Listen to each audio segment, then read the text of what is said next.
শুধুমাত্র পোশাক দেখে, শুধুমাত্র বাহ্যিক অবয়ব দেখে, সাহাবীর পরিচয় দিয়ে তুমি আমার দলভুক্ত হতে পারবা না।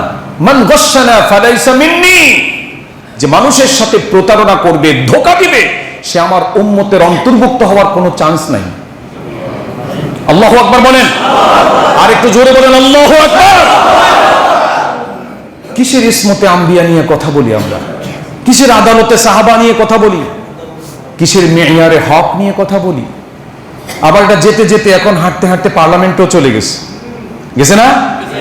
আমার কাগজটা কই, নিজে তো কোনো এলেম নাই, কাগজ তো পায়, মানে ওই দালালগুলো লিখে দিছে, দালালগুলো কাগজে লিখে দিয়েছে। প্রিয় উপস্থিতি, বলছিলাম যে ইসলামী অর্থ ব্যবস্থার প্রয়োজনীয়তা। অনেক কথা তো দুইটা জমায় বললাম। আমি আশা করব ইনশাল্লাহ আপনারা বিভিন্ন ধরনের গতানুগতিক বক্তব্য দিয়ে ইসলামী অর্থ ব্যবস্থার প্রয়োজনীয়তাকে হালকা করে ফেলবেন না, এটাকে খুব সিরিয়াসলি দেখবেন। কারণ রাসূল করিম সাল্লাল্লাহু আলাইহি ওয়াসাল্লাম এক ব্যক্তির গল্প শুনিয়েছিলেন। আজকেও জুমাতে আমি আরবি খুতবা, এটা গত জুমায় বলেছি, আজকেও বলবো।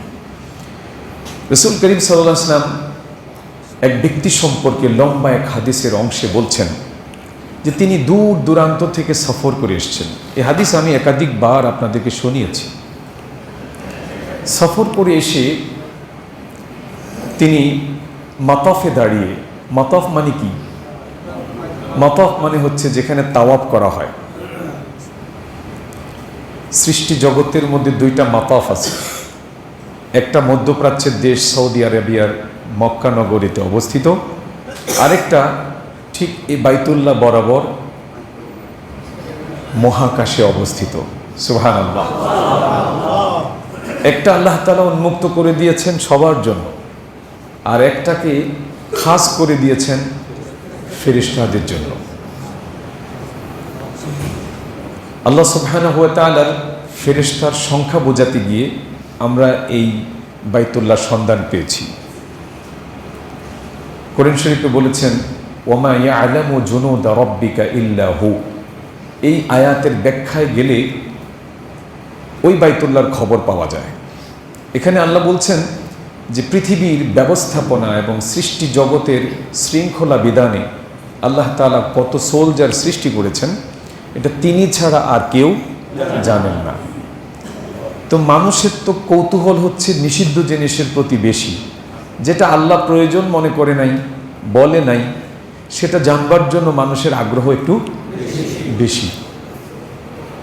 তো মানুষের এই কৌতূহল থেকে যখন রাসূলকে জিজ্ঞেস করা হয়েছিল যে ফেরেশতাদের সংখ্যা কত, তিনি বলছেন এই সংখ্যা আল্লাহ কাউকে জানাননি। তিনি বলেছেন ওমা ইয়ালামু জুনুদা রাব্বিকা ইল্লা হু, তিনি ছাড়া তার সৈন্য সংখ্যা, এই সিক্রেট তিনি কারো কাছে ডিসক্লোজ করেননি। তবে সংখ্যাটা অনুমান করার জন্য বলেছেন যে পৃথিবীর বাইতুল্লাহর মতো তার ঠিক বরাবর ঊর্ধ্ব আকাশে একটি বাইতুল্লাহ রয়েছে, বাইতুল মামুর বলা হয় এটাকে। তো সেই বাইতুল মামুর শুধু ফেরেশতাদের তাওয়াফের জায়গা, সেখানে অন্য কেউ যেতে পারে না, ভাগ বসাতে পারে না। তো ৭০,০০০ ফেরেশতা একবারে সেই মাতাফে অ্যাকোমোডেশন হয়, জায়গা হয়। তো এই ৭০,০০০ ফেরেশতা অত্যন্ত শৃঙ্খলার সাথে তাওয়াফ করে তারা এক গেট দিয়ে বের হয়ে যায়, এরপরে আরেক ৭০,০০০ সাথে সাথেই প্রবেশ করে। এভাবে এই প্রক্রিয়া কিয়ামত পর্যন্ত চলতে থাকবে, যে ৭০,০০০ ফেরেশতা একবার তাওয়াফ করার চান্স পেয়েছে, তারা সেকেন্ড টাইম আর চান্স পাবে না। তো আল্লাহ তাআলার সৈন্য সংখ্যা বোঝার জন্য এই বাইতুল মামুরের সন্ধান আমরা পেয়েছি। তো যাই হোক, এজন্য আপনার বলতেছিলাম যে আসলে আমরা যে বিষয়গুলোর প্রতি গুরুত্ব বেশি দেই, সেই গুরুত্বপূর্ণ জিনিসগুলো কোরআন এবং সুন্নাহর দৃষ্টিতে গুরুত্বপূর্ণ কিনা, এটা সবার আগে চিন্তা করা দরকার। তো রাসূল সাল্লাল্লাহু আলাইহি ওয়াসাল্লাম এই হালাল উপার্জনের এবং অর্থনৈতিক ব্যবস্থা, আল্লাহ প্রদত্ত যেই অর্থনৈতিক ব্যবস্থা, এটা প্র্যাকটিস করা, এটাকে প্রতিষ্ঠা করার গুরুত্ব বোঝাতে গিয়ে তিনি এই মাতাফে দাঁড়িয়ে দোয়া করা এই ব্যক্তির উদাহরণ টেনেছেন। রাসূল বলেছেন যে সুম্মা যাকারা আর-রাজুল ইউতিলু সফর আশআসা আকবার। রাসূল বলে যে অনেক দূর থেকে এক ব্যক্তি সফর করে এসে এই মাতাফে বাইতুল্লাহর পাশে মাতাফে দাঁড়িয়ে আল্লাহ তাআলার কাছে খুব কাকুতি মিনতি করে চিৎকার করে দোয়া করছে। ইয়ামুদ্দু ইয়াদাইহি ইলাস সামা, তার হাত দুটো আসমানের দিকে সম্প্রসারিত করে সে আল্লাহ তাআলাকে কিছু বলবার জন্য চেষ্টা করছে। রাসূল বলছেন মাতআমুহু হারাম ওয়া মাশরাবুহু হারাম ওয়া মালবাসুহু হারাম গুযিয়া বিল হারামে ফাআন্না ইউস্তাজাবু লিযালিক। যে ব্যক্তি সফর করে এসে মুসাফির হয়ে দোয়া করছেন সে ব্যক্তির পরিধেয় বস্ত্রটা হালাল নয়, হারাম। যে ব্যক্তি আকাশের দিকে হাত সম্প্রসারিত করে আল্লাহকে খুব ইমোশনালি ডাকছেন, ইয়া রব ইয়া রব বলে চিৎকার করছেন, সেই ব্যক্তি পরিধেয় বস্ত্র হারাম এবং তার পানীয় হারাম, তার খাদ্য হারাম, হারাম উপার্জনের মাধ্যমে এগুলো সে সংগ্রহ করেছে, আর তার পুরো দেহটাই হারাম উপায়ে উপার্জিত অর্থের দ্বারা লালিত পালিত হয়েছে। রাসূল বিস্ময়ের সাথে বলেছেন ফাআন্না ইউস্তাজাবু লিযালিক। সে যতই মুসাফির হোক, যতই সে ক্লান্ত হোক, যতই দূর দূরান্ত থেকে সফর করে বাইতুল্লাহর মতো পবিত্র জায়গায় দাঁড়িয়ে দোয়া করুক, তাতে কি হবে? তার দোয়া তো কবুল হওয়ার কোনো সম্ভাবনা নাই। ফাআন্না ইউস্তাজাবু লিযালিক, কিভাবে তার দোয়াটা কবুল হবে?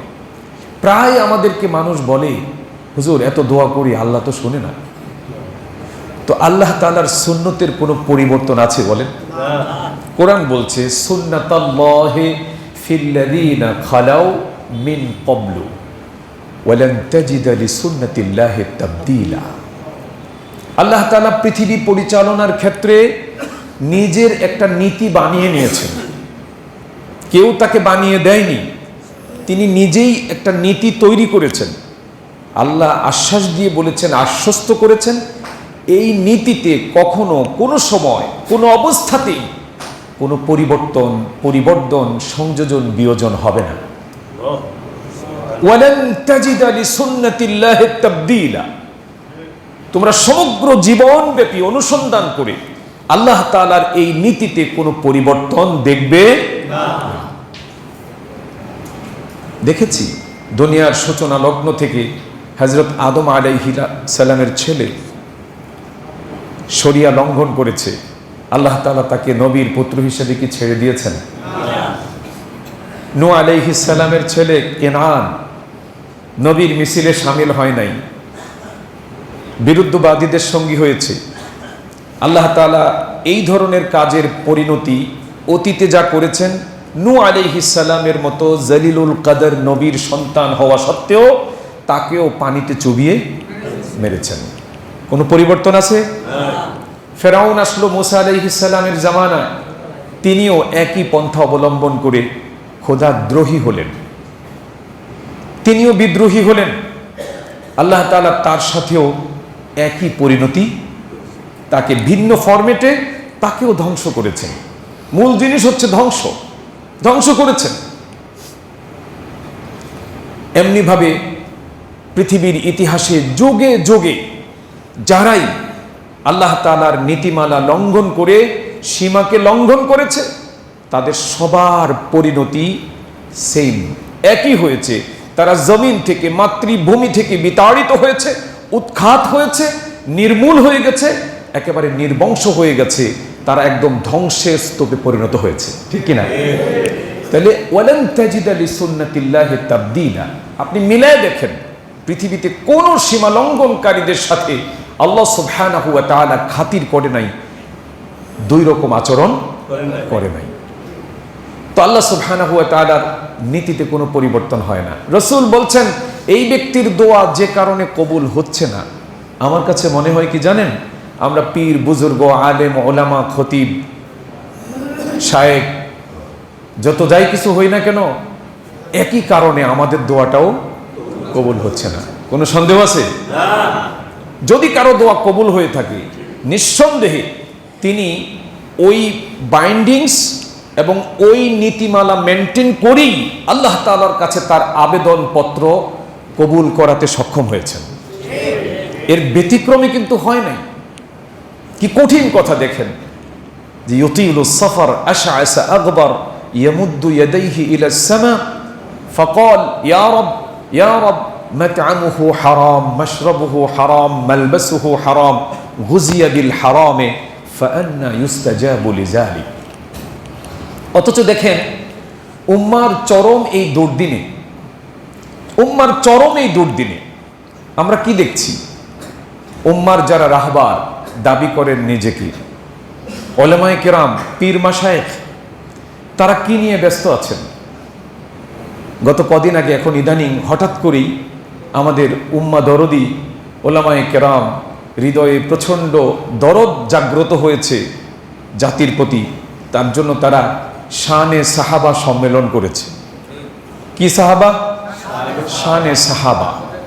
তো শানে সাহাবা সম্মেলনের মধ্যে একত্রিত হয়ে আমরা দেখলাম তারা সাহাবীদের মর্যাদা, সাহাবীদের গুরুত্ব, সাহাবীদের আদর্শ অনুসরণ করার জন্য মোটিভেশনাল স্পিচ না দিয়ে বরং সাহাবীদেরকে যারা সত্যিকার অনুসরণ করে, বিপ্লবী পথ অনুসরণ করে, যারা আল্লাহ তাআলার দ্বীনকে জীবনের ঝুঁকি নিয়ে আপনার সামনে অগ্রসর করার জন্য চেষ্টা করছে, এই শানে সাহাবা সম্মেলন থেকে তাদেরকে অকথ্য ভাষায় গালিগালাজ করা হয়েছে। কেন?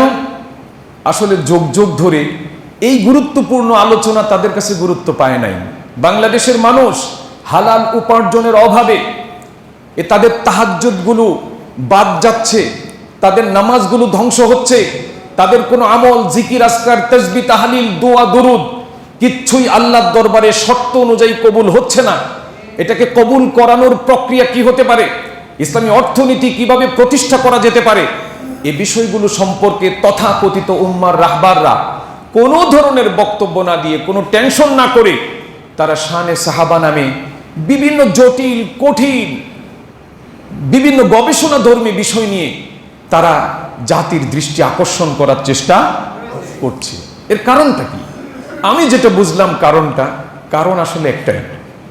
সেটা হচ্ছে, আমরা দেখেছি পৃথিবীর ইতিহাসে সবচেয়ে নিকৃষ্ট শাসক ছিলেন, আপনার অন্যতম একটা নিকৃষ্ট শাসক ছিলেন এই হিটলার। কি নাম? হিটলার। হিটলারের দেশ কোথায় ছিল? জার্মান। তো জার্মানির হিটলার, ইতালিতে ছিল মুসোলিনি, সোভিয়েতে ছিল জোসেফ স্টালিন। এই সমস্ত শাসকগুলোর শাসনামল পৃথিবীর ইতিহাসের সবচেয়ে কলঙ্কিত শাসন, সবচেয়ে নির্মম শাসন।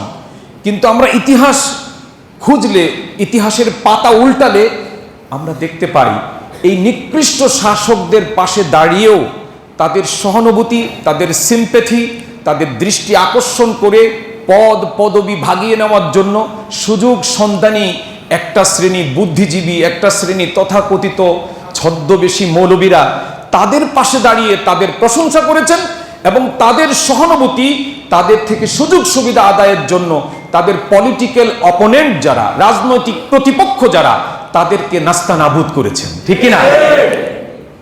কারণ শাসকদের সুনজরে আসার জন্য, রাষ্ট্রীয় সুযোগ সুবিধা পাওয়ার জন্য সবচেয়ে সহজ ফর্মুলা হচ্ছে শাসক বিরোধী যে পক্ষ, তাদের তীব্র থেকে তীব্র সমালোচনা করে তাদেরকে নাস্তানাবুদ করা।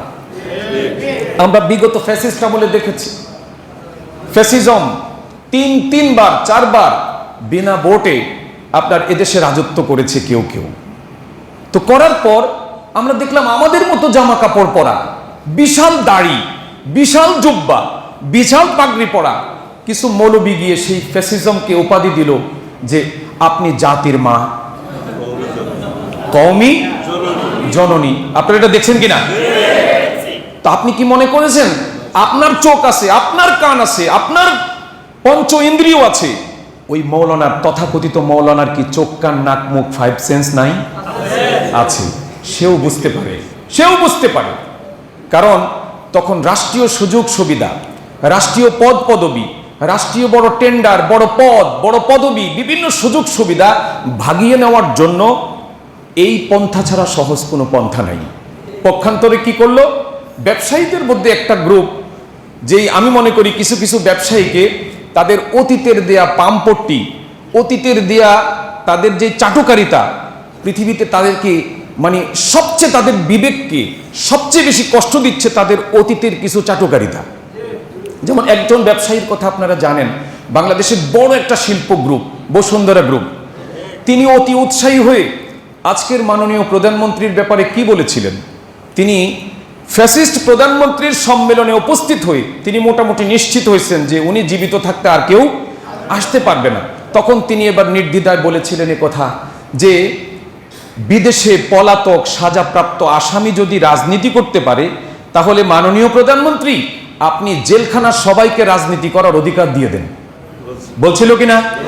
কারণ সে ভাবছিল এই লোক আর কোনোদিন ভাঙ্গা কোমর নিয়ে সোজা হয়ে দাঁড়াতে পারবে না। কিন্তু আল্লাহর খেলা তো ভিন্ন। আল্লাহ তো কোমর ভাঙ্গা মানুষকেও মেরুদণ্ড সোজা করে শুধু সুস্থই করতে পারেন না, চাইলে দেশের প্রধানমন্ত্রীও বানায় দিতে পারেন, ঠিক না? পারেন তো।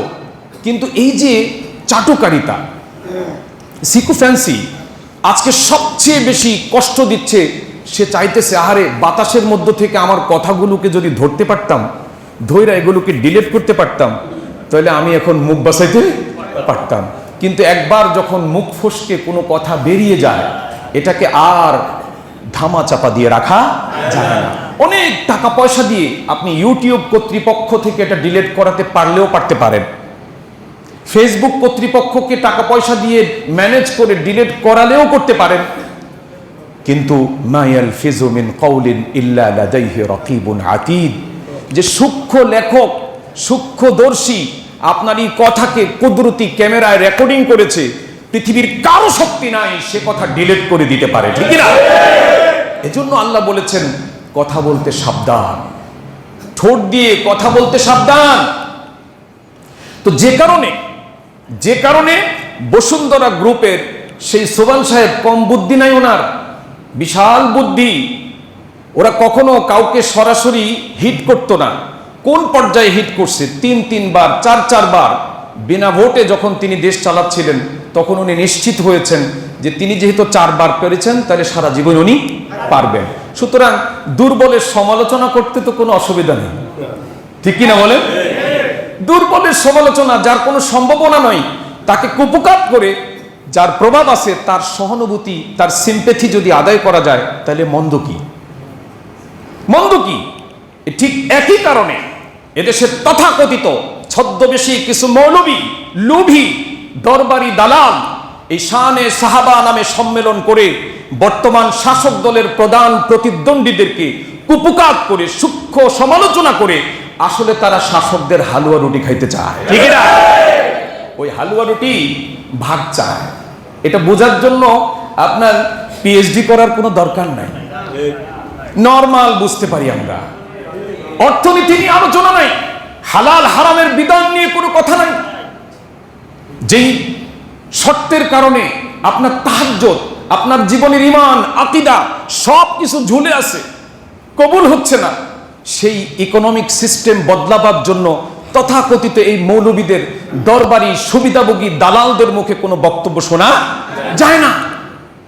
সুদের বিরুদ্ধে কথা নাই, এটা তারা মেনে নিয়েছে। কিন্তু তারা আলোচনার টপিক বানিয়েছে ইসমতে আম্বিয়া।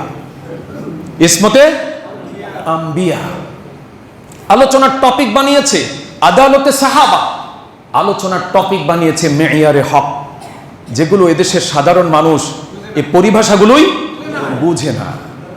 মানুষের জীবনে সৃষ্ট সকল সমস্যার সমাধানমূলক বক্তব্য নিয়ে যে দিন আল্লাহর পক্ষ থেকে এসছে, সেই দিনের ওয়ারেসরা আজকে মানুষের জীবনের সমস্যার সমাধান করছে না।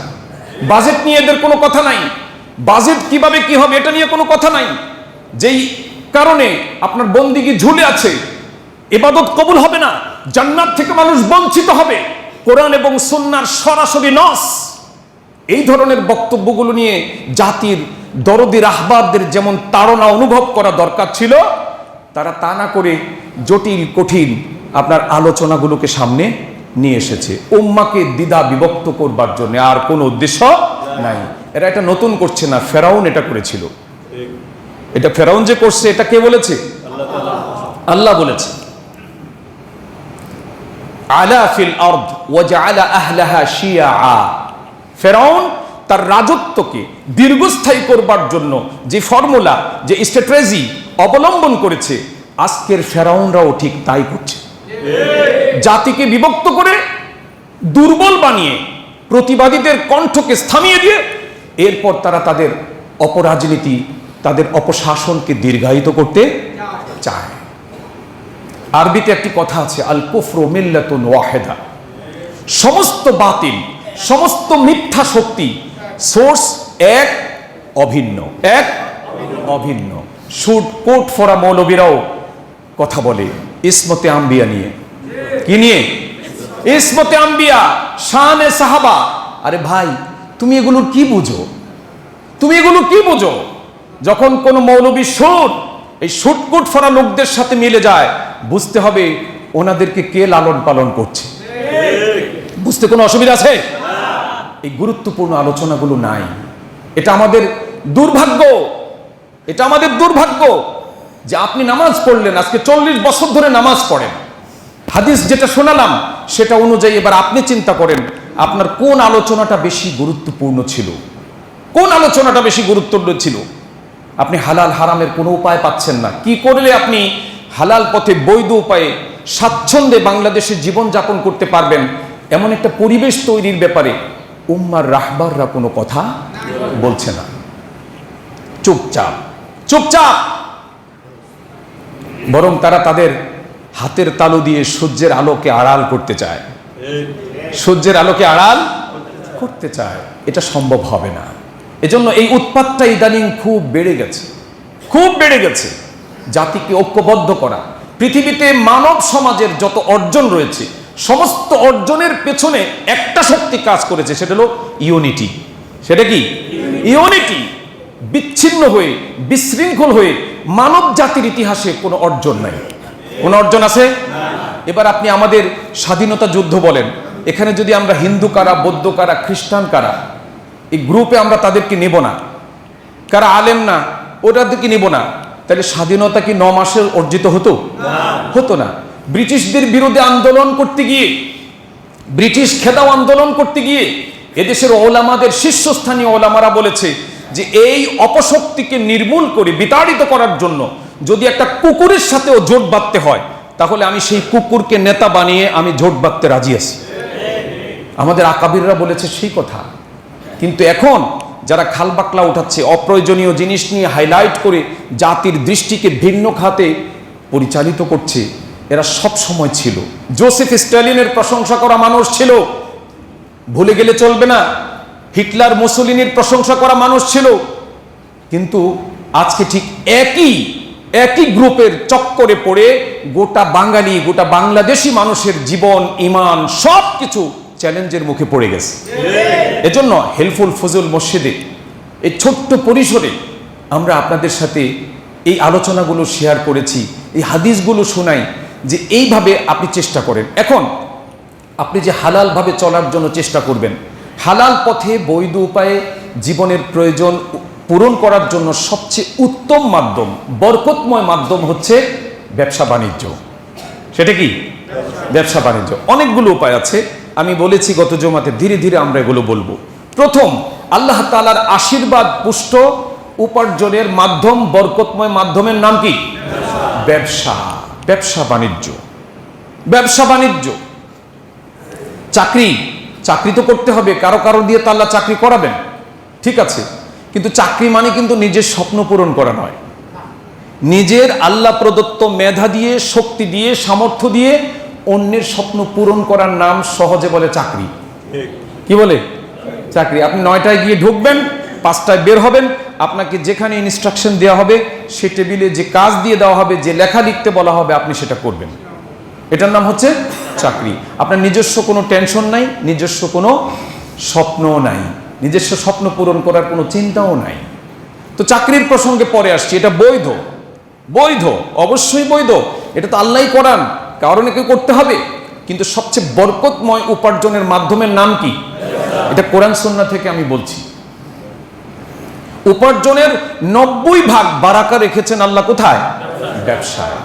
কিন্তু উপার্জনের এই মাধ্যমটি যদি ব্যবসা হয় আপনার, যদি আপনি সৎ, আদর্শবান, বিশ্বস্ত ব্যবসায়ী হতে পারেন, তাহলে কত বড় কথা রাসূল বলেছে বলেন। এটা তো আপনাদের সবার মুখস্থ। হাদিসটা কি? আত-তাজিরুস সুদুকুল আমিন মা'আন নাবিয়্যিন ওয়াস সিদ্দিকিন ওয়াস শুহাদা ওয়াস সালিহিন। আল্লাহু আকবার বলেন। এখানে শুধু ব্যবসার কথা বলা হয়েছে, ব্যবসার কথা বলা হয়েছে। বলছে সৎ, সৎ, বিশ্বস্ত ব্যবসায়ী, এরা মানব জাতির শ্রেষ্ঠ সন্তান। শ্রেষ্ঠ সন্তান কারা? আম্বিয়ায়ে কেরাম, নবী রাসূলরা হচ্ছে মানব জাতির সর্বকালের সর্বশ্রেষ্ঠ সন্তান। আল্লাহর কাছে তারা সমাদৃত। আল্লাহর কাছে 4 শ্রেণীর মানুষের মূল্য গুরুত্ব অনেক বেশি। জান্নাতে তারা ভিআইপি সুবিধা নিয়ে বসবাস করবে। আল্লাহ পাক বলছেন এই সৎ ব্যবসায়ী, আদর্শবান, বিশ্বস্ত ব্যবসায়ী, সেই ভিআইপি জান্নাতি ভিআইপিদের সাথী হবে। সুবহানাল্লাহ বলবেন না? কত বড় অফার! ইসলাম কখনো মানুষকে কর্মবিমুখতার দিকে উৎসাহিত করে না, বরং নিষ্ক্রিয়তাকে নিরুৎসাহিত করে। ইসলাম নিষ্ক্রিয়তাকে কি করে? নিরুৎসাহিত করে, কাজ করবার জন্য বলে, বৈরাগ্যবাদকে ঝেড়ে ফেলার জন্য বলে। এই হাদিস তার প্রমাণ। বলছে যারা ব্যবসা করবে, যারা ব্যবসা করে না, যারা ব্যবসা করে, এই 2 শ্রেণীর মধ্যে আল্লাহর কাছে কারা উত্তম? যারা করে। কারণ তারা মৃত্যুর পর থাকবে কার সাথে? মানব জাতির শ্রেষ্ঠ সন্তানরা যেখানে থাকবে, তাদের সাথে আল্লাহ তাআলা তাদেরকেও থাকার ব্যবস্থা করে দিবেন।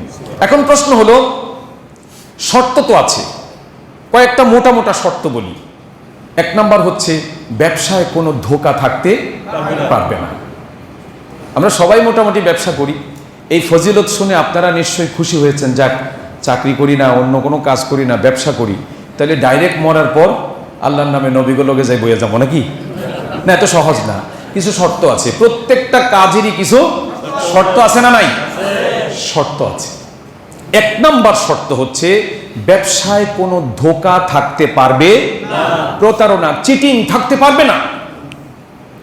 এখন আমাদের এই বাংলাদেশে যারা ব্যবসা করেন, কোন বেটা আছে, কতজন লোক আছে যে ধোঁকা ছাড়া ব্যবসা করতে পারেন? এটা দেখবার বিষয়, গবেষণা করার বিষয়, গবেষণা করার বিষয়। রাসূল করিম সাল্লাল্লাহু আলাইহি ওয়াসাল্লাম রাস্তা দিয়ে হাঁটছেন, একজন খাদ্যশস্যের ব্যবসায়ীর পাশ দিয়ে যাচ্ছেন, তার বিশাল খাদ্যশস্যের স্তূপ তার সামনে। রাসূল কৌতূহল বশত, তার সন্দেহ হলো, তিনি খাদ্যস্তূপের ভেতরে নিজের হাত ঢুকিয়ে দিলেন। সেখান থেকে হাত বের করে আনার পর দেখলেন ওনার হাত থেকে পানি পড়ে, ভেজা। দ্যাট মিন্স ভেতরের খাদ্যশস্যটা কি? ভেজা। তো রাসূল সাল্লাল্লাহু আলাইহি ওয়াসাল্লাম বললেন, হে ব্যবসায়ী, হে মালের মালিক, এটা কি? তিনি একটু আকুপাকু করে রাসূলকে জবাব দিলেন, ইয়া রাসূলুল্লাহ, বৃষ্টি হয়েছিল, বৃষ্টির পানিতে আমার এই খাদ্যশস্য ভিজে গেছে। তো রাসূল বলছে, আফালা জাআলতাহু ফাওকাত তুআম কাই ইয়ারান নাস। তো বৃষ্টির পানিতে কি আগে ভিতরেরটা ভিজছে নাকি উপরেরটা ভিজার কথা? কথা বল না কেন? রাসূল তো রাসূল, দেখতে সাদা সিধা, কিন্তু চিন্তায় তো সাদা সিধা নয়। আফালা জাআলতাহু ফাওকাত তুআম, তুমি কি তোমার সেই নিম্নমানের খাদ্যশস্য, ভেজা পচা, ওটা কি তুমি উপরে রাখতে পারতে না? কায় ইয়ারান নাস, যাতে কাস্টমাররা দেখে দেখে বুঝে কিনতে পারে। এরপরে তিনি ঐতিহাসিক এই বক্তব্য দিলেন, মান গাশশানা ফালাইসা মিন্নি, তোমার এই পোশাক দিয়ে তুমি আমার দলে আসতে পারবা না। শুধুমাত্র পোশাক দেখে, শুধুমাত্র বাহ্যিক অবয়ব দেখে, সাহাবীর পরিচয় দিয়ে তুমি আমার দলভুক্ত হতে পারবা না। মান গাশশানা ফালাইসা মিন্নি, যে মানুষের সাথে প্রতারণা করবে, ধোঁকা দিবে, সে আমার উম্মতের অন্তর্ভুক্ত হওয়ার কোনো চান্স নাই। আল্লাহু আকবার বলেন, আর একটু জোরে বলেন আল্লাহু আকবার। কিসের ইসমতে আম্বিয়া নিয়ে কথা বলি আমরা, কিসের আদালতে সাহাবা নিয়ে কথা বলি, কিসের মেয়ারে হক নিয়ে কথা বলি। আবার এটা যেতে যেতে এখন হাঁটতে হাঁটতে পার্লামেন্টও চলে গেছে না? আমার কাগজটা কই, নিজে তো কোনো এলেম নাই, কাগজ টোকায়, মানে ওই দালালগুলো লিখে দিছে, দালালগুলো কাগজে লিখে দিয়েছে, এজন্য কাগজ টোকায়। আল্লাহ বলছে ওয়ালা তাকফু মা লাইসা লাকা বিহি ইলম। মুসলমানদের কাছে আমাদেরকে ছোট করো কেন? ঠিক না বলেন? আমাদেরকে ছোট করো কেন? এখানে চমৎকার তেলাওয়াত করা মানুষ আছে, কিন্তু বিশ্ব কি জানে? বিশ্ব জানে যে ওই দেশের মানুষ কোরআনকে দারুণভাবে যত্ন করছে। ফইন শাকারতুম, হ্যাঁ, আল্লাহু আকবার, মাআযাল্লাহ। তো এই যে হাদিসটা আমি বললাম, রাসূল কত প্র্যাকটিক্যাল বুঝায় দিছে। খাদ্যস্তূপের ভিতরে হাত দিছে, দিয়ে বের করছে, হাতটা ভিজা। তোমার এইটা কি? আকাশের পানি ভিজিয়ে দিয়েছে, আমি কি করব? বলে আফালা জাআলতাহু ফাওকা তুআম, তুমি কি সেই ভেজা শস্যটি উপরে রাখতে পারতে না? কেন? কায় যেন ইয়ারান নাস, মানুষ দেখে দেখে বুঝে বুঝে কিনতে পারে। মান গাশশানা ফালাইসা মিন্না, তোমার ড্রেস তোমাকে আমার দলের অন্তর্ভুক্ত করতে সাহায্য করবে না। তুমি যদি প্রতারক হও, মানুষের সাথে তুমি যদি চিট করো, মানুষকে যদি ধোঁকা দিয়ে বোকা বানিয়ে কোনো কিছু অ্যাচিভমেন্ট করতে চাও, তাহলে আল্লাহর কসম মুহাম্মদের উত্তরসূরি হওয়ার, উম্মতের অন্তর্ভুক্ত হওয়ার কোনো চান্স নাই। এটা কি আমার কথা? এখন বাংলাদেশে ধোঁকা আসেনি? খিলগা রেলগেট থেকে ফল কিনেন না, তাইলে না বুঝবেন। আর বাবুবাজার গেলে তো আল্লাহর রহমতে খাইছেন, সদরঘাটে গেলে তো শেষ, সদরঘাটে গেলে শেষ। কতভাবে প্রতারণা করা হয়। পোটলা আগে থেকে 1 কেজি 2 কেজি 3 কেজির মেপে রাখা হয়।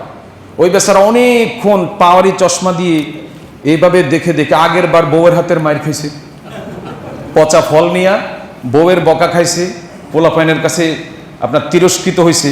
এবার পাওয়ারি চশমা লাগায় আপেলের চারোদিক দিয়ে ঘুরাইছে, ঘুরাইয়া একটা ব্যাগে দিছে, উনিও লইছে।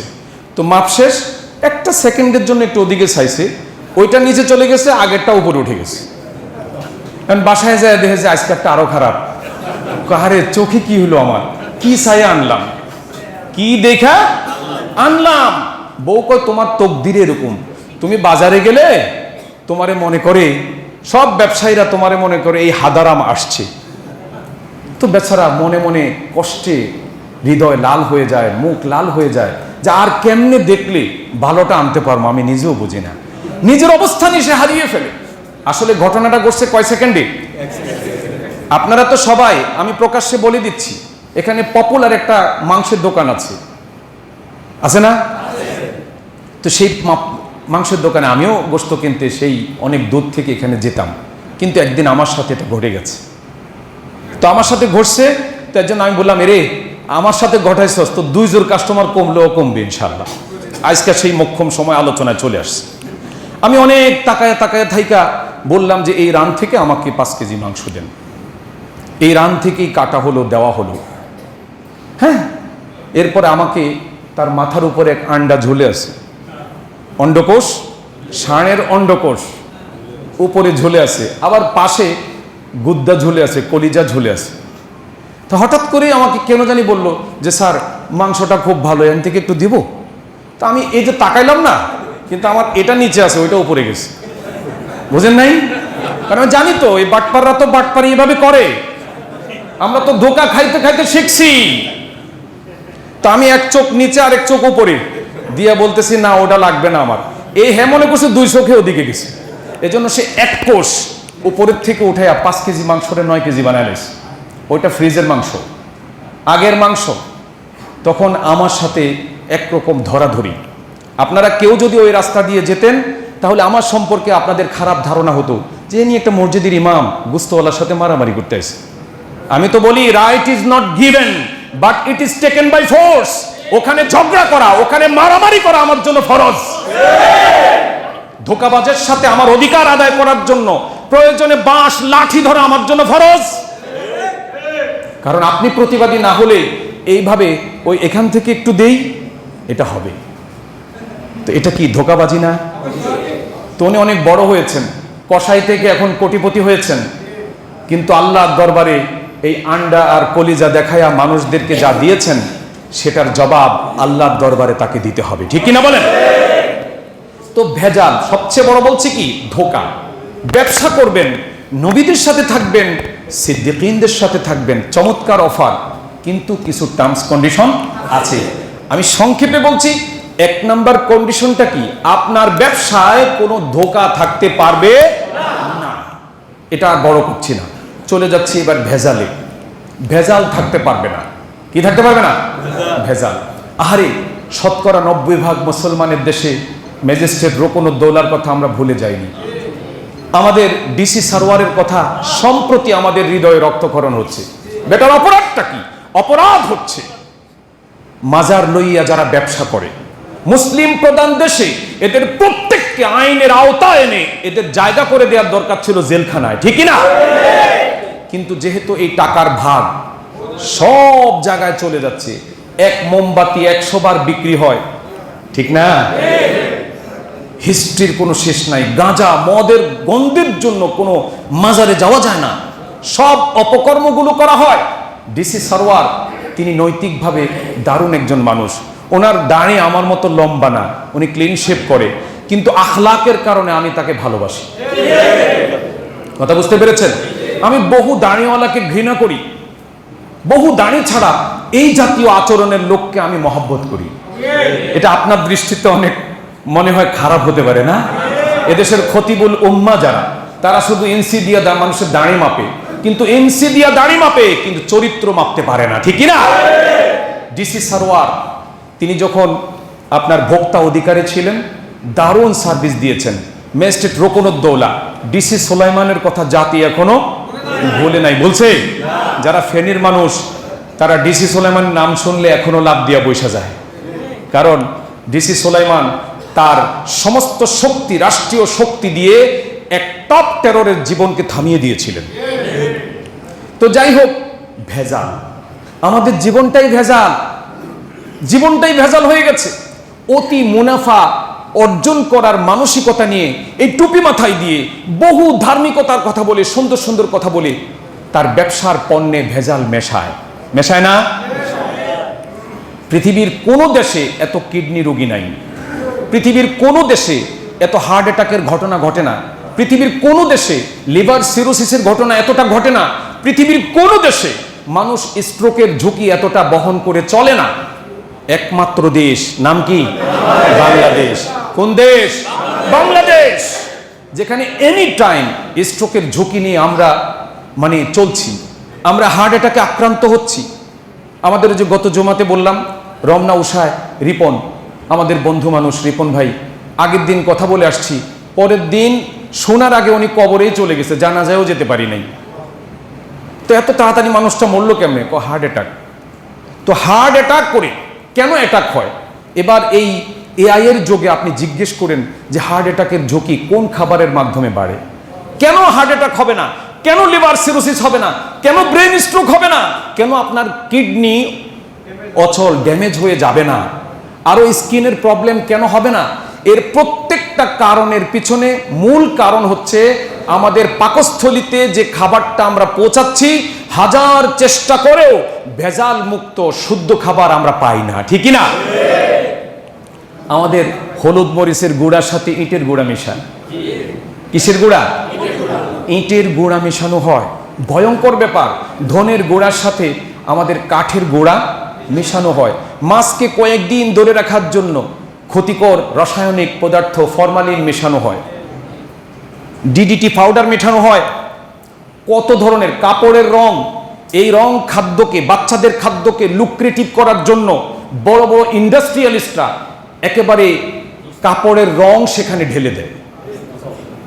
তো এই ধরনের কেমিক্যাল খেয়ে আল্লাহ সুবহানাহু ওয়া তাআলা যে আমাদেরকে 70 বছর পর্যন্ত ধাক্কাইয়া নেয়, এটা তো অনেক বড় রহমত, ঠিক কিনা বলেন? অনেক বড় রহমত কিনা? এই হায়াতের কারণে শুধু মরি না, হায়াতের কারণে মরি না, কিন্তু এমন একটা লোক এখানে আমার মনে হয় বলতে পারবেন না দাঁড়িয়ে যে হুজুর আল্লাহর রহমতে আমি মেডিকেল টেস্ট করেছি, চেক আপ করেছি ফুল বডি, আমার শরীরে কোনো রোগ নাই। একজন মনে হয় বলতে পারবেন না, পারবেন না। কেউ থাকলে দাঁড়ান যে সম্প্রতি আপনি মেডিকেল চেক আপ করেছেন বিশ্বস্ত কোনো হাসপাতাল থেকে, আপনাকে বলেছে you are fit, completely fit, physically fit, এটা বলেছে। নো, আপনার কোনো না কোনো জিনিস কম বেশি আছে, প্রেশার, ডায়াবেটিস, এইটা সেটা তো আছে। এর একমাত্র কারণ কি জানেন? খাদ্যে। আরো জোরে বলেন, খাদ্যে। যে ব্যবসায়ী 5 টাইমস নামাজ পড়ছেন আমার পেছনে, কিংবা বাইতুল্লাহ গিয়ে নামাজ পড়ছেন, আমি আল্লাহকে সাক্ষী রেখে আপনাদেরকে শোনাচ্ছি দায়িত্বের অংশ হিসেবে। আল্লাহ কোরআন শরীফে বলছে, মান কাতালা নাফসান বিগাইরি নাফসিন আও ফাসাদিন ফিল আরদ ফাকান্নামা কাতালান নাস জামিআ ওয়া মান আহইয়াহা ফাকান্নামা আহইয়ান নাস জামিআ। এই আয়াত আপনার জন্য প্রযোজ্য হবে।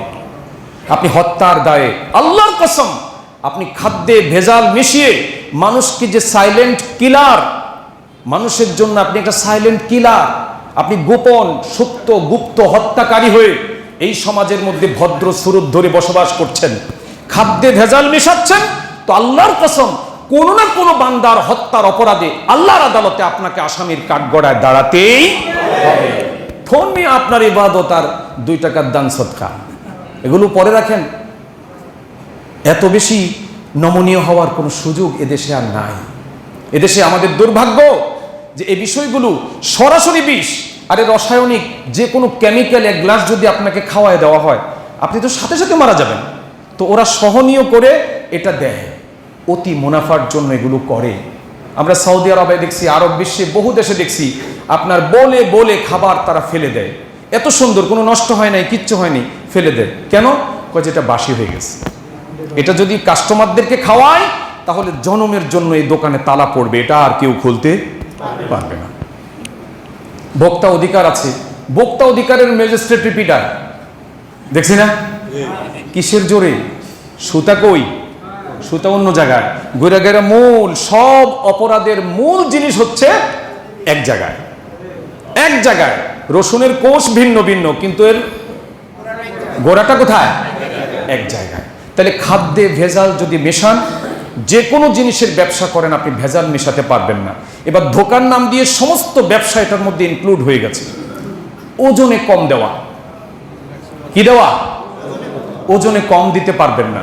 আপনার পাশের দোকানদার একই সময়ে দোকান উদ্বোধন হয়েছে, তিনি ফ্ল্যাট কিনে ফেলছে, কিন্তু আপনি টিনের ঘরের ভাড়াও দিতে পারেন না। আপনার বউ কয়, তুই কি ব্যবসা করস বেডা?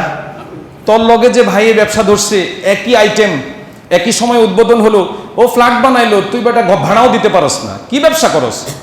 বউ বাচ্চাদের কিছু নির্মম নির্যাতন সহ্য করে হলেও আপনি অবশ্যই ওজনে কম দিয়ে বড়লোক হওয়ার চেষ্টা করবেন না। যদি করেন তাহলে আত্তাজিরুস সুদুকুল আমিন আর হতে পারবেন না। প্রথম তো শুনে খুব খুশি হয়েছেন যে ব্যবসা যেহেতু করি মনে নবীর সাথে থাকবো, কিন্তু এখন শর্ত বলার পর মনটা ছোট হয়ে গেছে, অনেক ছোট, অনেকের মুখ কালা হয়ে গেছে। আমরা কি এ ধরনের ব্যবসা করতে চাই? না, করতে চাই না। লাভ কি হবে বলেন? ধোকাটা কারে দিব আমরা বলেন তো? কাকে দিব? কাকে ধোকা দিবেন? ওয়াহুয়া মাআকুম আইনামা কুনতুম। কোরআন বলছে তুই যেখানে আছিস তোর রব তোর সাথে আছে, তোর রব তোর সাথে আছে। কোরআন শরীফের আয়াত, ওয়াহুয়া মাআকুম আইনামা কুনতুম। ওজনে কম, এই ওজনে কম দেওয়ার অপরাধ কত মারাত্মক। কমপ্লিট একটি সূরা আল্লাহ তাআলা কোরআন শরীফে নাজিল করেছে, নাম হলো সূরাতুল মুতাফফিফিন। কি নাম? সূরাতুল মুতাফফিফিন। আল্লাহ রাব্বুল আলামিন বলছেন, ওয়াইলুল লিল মুতাফফিফিন আল্লাযীনা ইযা ইক্তালু আলান নাসি ইস্তাওফুন ওয়া ইযা কালুহুম আও ওয়াজানুহুম ইউখসিরুন। ওয়াইল, আমি বহুদিন আপনাদেরকে বলেছি, ওয়াইল মানে কি বলেন তো? ধ্বংস। ধ্বংস একটা অর্থ। আমি আরেকটু অন্যভাবে বলেছি যে আল্লাহ সুবহানাহু ওয়া তাআলার কারাগার জাহান্নাম, জাহান্নামে কয়টা ডিভিশন আছে? 7টা, এর মধ্যে একটার নাম কি? ওয়াইল। এইভাবে কথাটা বলি, ধ্বংস তো আছেই, এটার অর্থ অনেক আছে, তার মধ্যে ওয়াইল কিন্তু একটা জাহান্নামের নাম।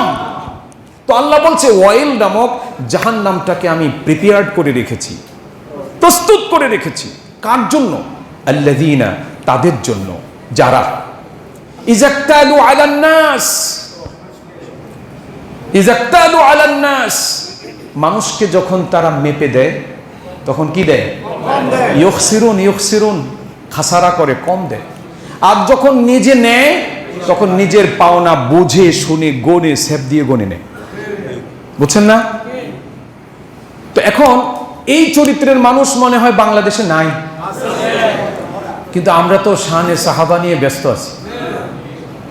আর এই চরিত্রের লোক পাশে বসিয়ে, এই চরিত্রের লোক ডানে বসিয়ে বামে বসিয়ে শুধুমাত্র আমার মাদ্রাসার একটা ভবন করে দেওয়ার জন্য, আমি বলছি আপনি চিন্তা করেন না, আপনি জান্নাতে চলে যাবেন।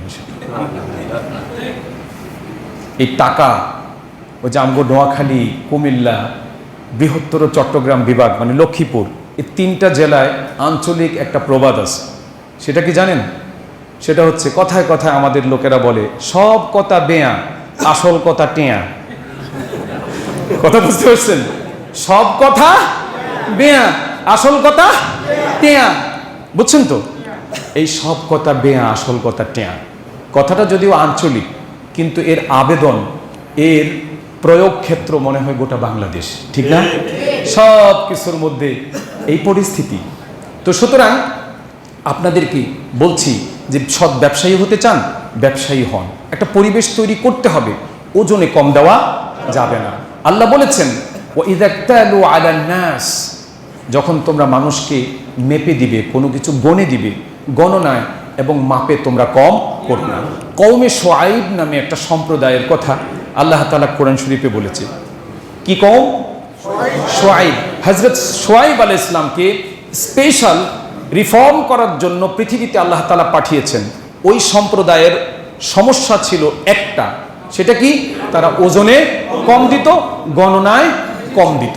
এই ওজন আর গণনা দিয়ে কিন্তু আপনারা শুধু ওজন আর গণনায় ভাইবেন না, এটা তাফসীর পড়ে দেখেন, পৃথিবীর সব কাজ এসে গেছে। আপনি একজন লোকের চাকরি করেন, মাস শেষ বেতনটা আপনি হিসেব করে গণে নেন। যদি 100 টাকার নোটটা একটু ছেঁড়া হয়, বলেন যে স্যার এটা একটু পাল্টায় দেন, বলে না? এত সুন্দর করে বুঝা নেয়, দেখে নেয়, এই পিঠ ওই পিঠ থেকে দেখে নেয়। কিন্তু যখন কাজে আসে তখন সে মাঝে মধ্যে গ্যাপ দেয়। কাজের বুয়াদের অবস্থা তো আরো মারাত্মক, ঠিক না? তাদের যেভাবেই হোক সপ্তাহে একবার তাদের অসুখ হবেই, সপ্তাহে কমপক্ষে 2 বার তাদের অসুস্থতা অনিবার্য। গতকালকেও আমি আমার বুয়ার জিজ্ঞেস করছি যে আপনি 3-4 দিন আসেন না, তো কেন এরকম করেন কেন? আমি অসুস্থ ছিলাম। সহজ উত্তর কি? আমি অসুস্থ ছিলাম। তো মাঝখানে বললাম যে গতকালকে অসুস্থ থেকে আজকে আপনি ফিট হয়ে গেলেন, ফিট হয়ে গেলেন, চুপ করে রইস। তার মানে গাপলা আছে না নাই? আছে। তা আমি ওয়াজটা শোনাইছি যে দেখেন, নেওয়ার সময় বুঝে নিবেন, দেওয়ার সময়ও বুঝিয়ে দিতে হবে। যদি কম বেশি করেন, ঠকাবেন আমাকে না, ঠকবেন নিজে, নিজে ঠকবেন। হযরতে মুসা আলাইহিস সালামের শ্বশুরের নাম কি? হ্যাঁ না, ইয়াকুব আলাইহিস সালাম। উনি ওনার একটা চাকরি দিছে, ইন্না খায়রা মান ইস্তাজারতাল কওয়িয়ুল আমিন। ফিজিক্যাল ফিটনেস এবং তার ক্যাপাবিলিটি দেখে তার মেয়েরা প্রস্তাব করছে, আব্বা এই লোক অত্যন্ত সময়ানুবর্তী এবং তার কাছে দারুণ আমানত হেফাজত হয়, আমাদের এই বকরিগুলোকে যেভাবে যেভাবে খাওয়ায় টাওয়ায় আমাদেরকে এ পর্যন্ত পৌঁছায় দিল, সে আমাদের অন্তর কেড়ে নিয়েছে, সে দারুণ পারফরমেন্স করেছে, সে দারুণ সৎ লোক। তো নবী তো নবীরে চেনে না, তো উনি চেনে টেনেই বলতেছে যে এই জগতে তো আর সাধারণ মানুষ এমনি এমনি হয় নাই, তো থাক আগে মাইয়াটারে বিয়া দিয়ে লই, মাইয়াটার আগে বিয়া দিয়ে লই, পরে আপনি কে আমি পরিচয় হবে জানবো, আমি চিনে ফেলছি আপনারে। তো মেয়ে একটা বিয়ে দিছি, বলছে 10 বছর তুমি আমার কাম করবা, এই শর্তে তোমার কাছে আমি একটা মেয়ে বিয়ে দিতে পারি। তো যোগ জামানা পাল্টে গেছে, তাই না? পাল্টে গেছে না? এখন বিয়ে দেয়, যৌতুক কি মেয়ের বাপে দেয় না ছেলের বাপে দেয়? এই যে আপনার পুঁজিবাদী আর সমাজতান্ত্রিক অর্থ ব্যবস্থার পুরস্কার আমাদের নারীবাদীরা এটা পেয়েছে। যদি ইসলামী সিস্টেম কায়েম থাকতো, আজও নারীদেরকে অনেক মোটা দেনমোহর দিয়ে, ক্যাশ দিয়ে তাদেরকে বিয়ে করা লাগতো। মেয়ের বাবা হওয়ার পর আপনি খুশি হতেন, কারণ আপনার লাভ আছে, আপনি লাভে আছেন। কিন্তু এখন সেই জাহিলি জামানার মতো, জাহিলি জামানায়, নব্য জাহিলিয়াতে, সেই পুরনো জাহিলি জামানার মতো মেয়ে সন্তান হয়েছে শুনলেই বাবার মুখটা কি হয়ে যায়? কালো হয়ে যায়। ওয়া ইযা বুশশিরা আহাদুহুম বিল উনসা যাল্লা ওয়াজহুহু মুসওয়াদ্দা ওয়া হুয়া কাযীম। যখন অপারেশন থিয়েটার থেকে নার্স বলে, খুশি হন আপনার একটা মেয়ে হয়েছে,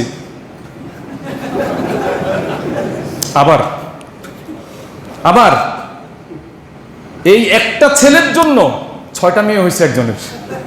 তা আমি কি আল্লাহ আপনাদের দিছে? যদি প্রথমবার ছেলে হয়ে যেত, আপনি তো ওই সময় তিস্তায় বাদ দিয়ে দিতেন নাকি? আপনি বলতেন আর দরকার নাই। তো এই হচ্ছে আমাদের পরিস্থিতি। তাহলে গণনায় কম দেওয়া যাবে না। তাহলে কয়টা শর্ত হলো? প্রথম, ধোঁকা থাকতে পারবে না, কোনো ধরনের ভেজাল মেশাতে পারবেন না, তারপরে কি করতে পারবেন না?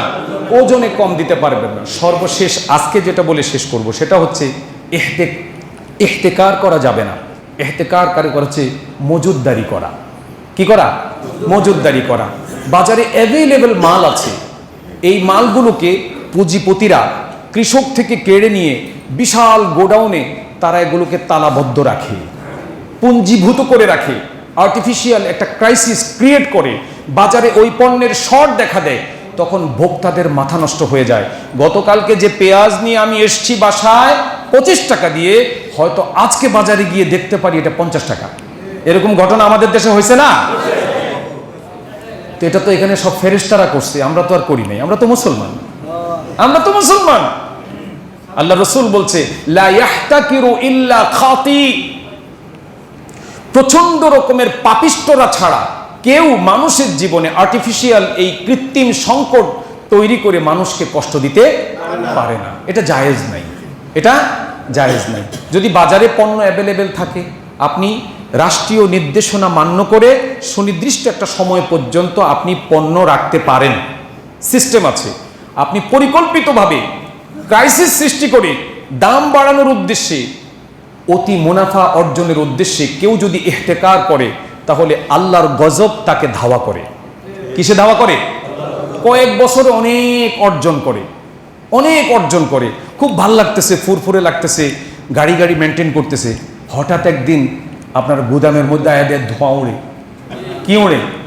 ধোঁয়া ওড়ে। কিরে ধোঁয়া কি হয়েছে? পরে দেখে আগুন লাগছে। কে লাগাইছে? বৈদ্যুতিক শর্ট সার্কিট থেকে আগুনের সূত্রপাত। এরপরে রাস্তায় বসে যায়। কোথায় বসে যায়? রাস্তায় বসে যায়। পৃথিবীর জীবনটা একটা বিশাল ইমতিহান, বিশাল একটা পরীক্ষা।